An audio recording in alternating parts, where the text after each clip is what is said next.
If you already own a rental property and receive income from it, then you might be familiar with how hard it is to find a new tenant if the old one moves out, leading your property to sit empty for a long time without generating any money. You can solve this problem by getting your property listed on Airbnb, and by doing this, you can actually get a tenant after listing your property for a single day. But a lot of beginners and even seasoned property owners make a lot of mistakes when it comes to online and offline hosting, which results in them making no money on Airbnb. Which is why in this video, we're going to walk you through 5 invaluable tips that will help you run a profitable Airbnb. But that's not everything, because we'll also tell you how you can turn Airbnb into a full-time business without even owning a single property. So don't miss out. Welcome back to PST Finance. You can't get into the tips and tricks for running a profitable Airbnb before knowing about the extra costs that come with being an Airbnb host, so we're going to tell you about them now so they don't surprise you when you get started. First of all, you should know that the costs of running an Airbnb are pretty much the same as running a simple rental property, but an Airbnb can get more costly because you have to account for something like cleaning fees, as you'd need to clean the place between each visitor. You could hire a professional house cleaner or cleaning company to do that for you, and the average cost for this would be around $250, but can go as low as $60. Of course, you can clean the place yourself to save money, but a professional cleaning job could make a lot of difference when the renters leave reviews for your property in the Airbnb app, and you'd want to aim for 5-star reviews because they give your property more visibility.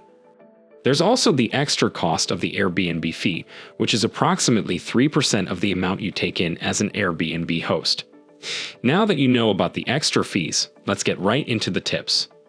Some people on Airbnb overvalue their properties, and some undervalue them, and those two types of people end up hurting their businesses. So you'd need to figure out the exact market price for your property to know how much to charge your renters. You can do that by hiring a real estate appraisal or by using a pricing software.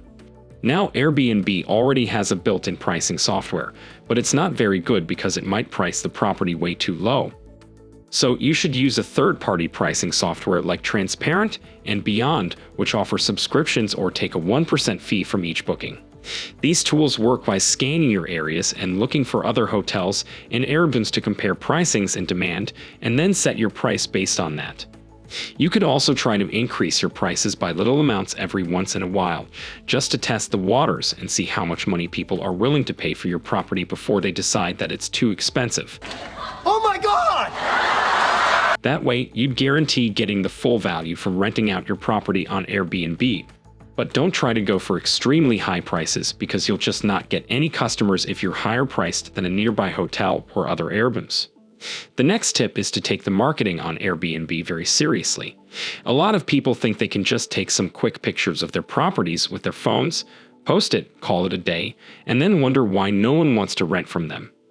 You need to present your property in the best possible way. You shouldn't ignore staging as it could make your place look really good.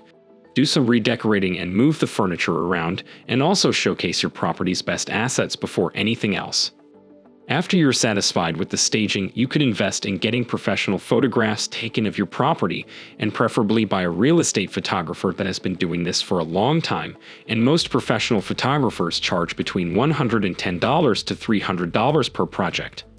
If you check properties on Airbnb's website, you'll see that a lot of the best ones or guest favorites have professional photos posted, so this is a very important thing to do if you want to rent out an Airbnb. You also need to create a full description of the property and fill in all the information when you make a listing and not ignore anything, because all that helps with ranking well online and in turn with getting more bookings. A great trick is to put whatever amenities your guests would be interested in right in the listing's title. For example, if your Airbnb has a pool, or a smart TV or self-check-in, you can include that in the title and have your Airbnb stand out. You should also use bullet points in the listing so your guest would see very clearly what they're getting by booking your property, and include things in the bullet points that aren't in the pictures or the title, since if your guests are reading them, that means they're already interested and are past looking at the pictures and want to know something new. For our next tip, it's important to back the good marketing you did by legitimate quality, so you need to invest in good, high-quality furniture, so you don't end up shooting yourself in the foot if you make the pictures look too good and then disappoint your guests with low-quality furniture. When you get a guest, you need to make sure that everything is simplified for them since it could be their first time in the city or even country. They might not even speak the language. So you should plan everything from when they arrive to when they leave. Be a very communicative host, and don't overcomplicate the directions to the Airbnb by making sure you include a Google Map location in your listing. You should also try your best to be flexible with the check-ins by having 24/7 check-ins available. This is because if your property gets specified as one with 24/7 check-ins on Airbnb, your listing could qualify to be business ready, and that would give it a bit of an additional boost in Airbnb searches. It's also really important because a lot of people use Airbnb for business or work trips, so being able to check in anytime would be a huge benefit for them. By doing this, you'd be creating the best experience for your guests, and this would encourage them to leave 5-star reviews or even come back to your Airbnb again. And speaking of ranking higher in searches and on Airbnb's platform, a good way to do that is by having a lot of wishlist saves, and they're basically the little heart on top of the page that allows people browsing for Airbnbs to save a listing and come back to it later.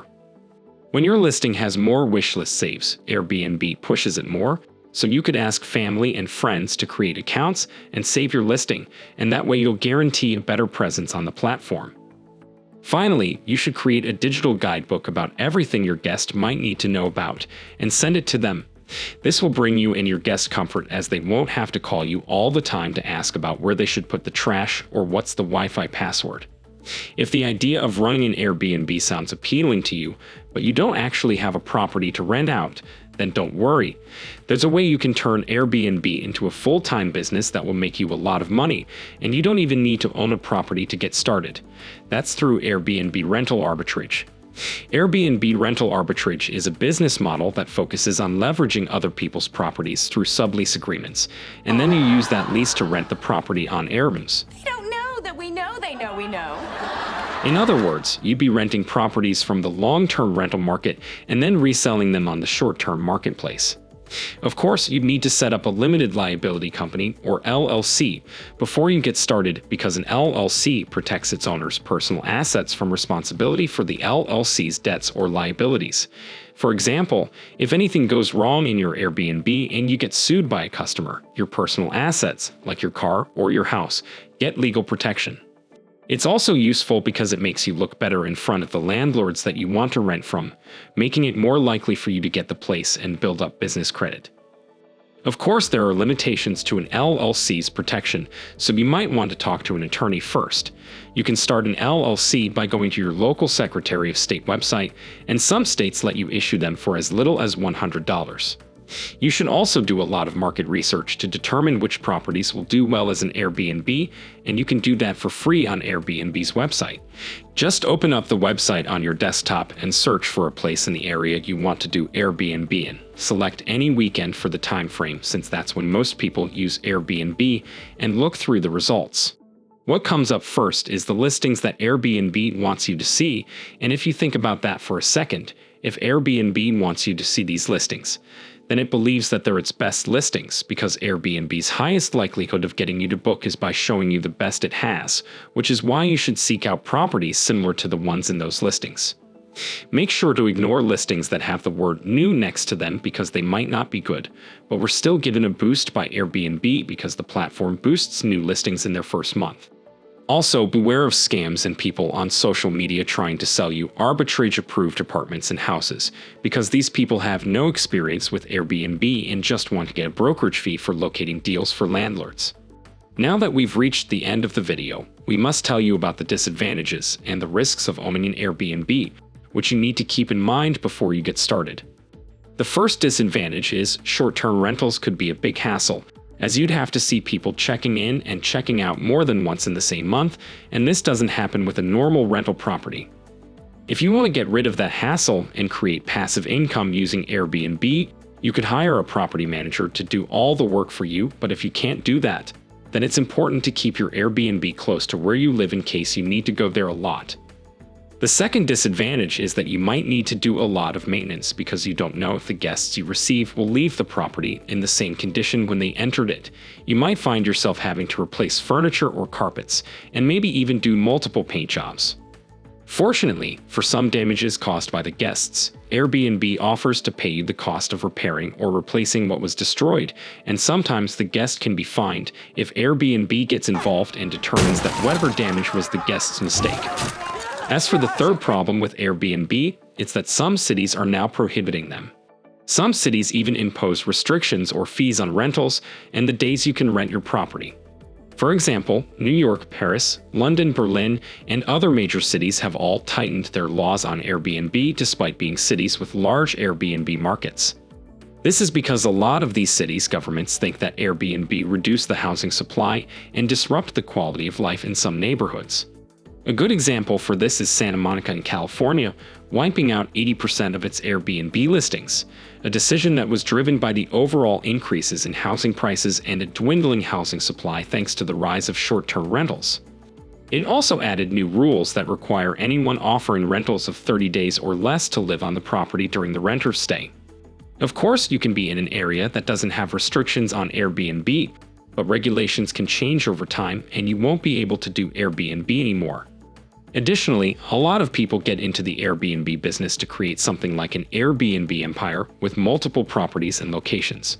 But this has become extremely hard to do now.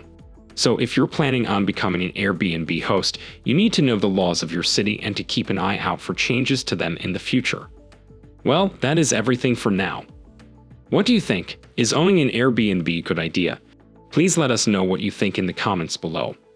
And if you haven't, please subscribe and leave a like for this video. Your support helps us continue our work. Thanks again for your support, and I will see you in the next one.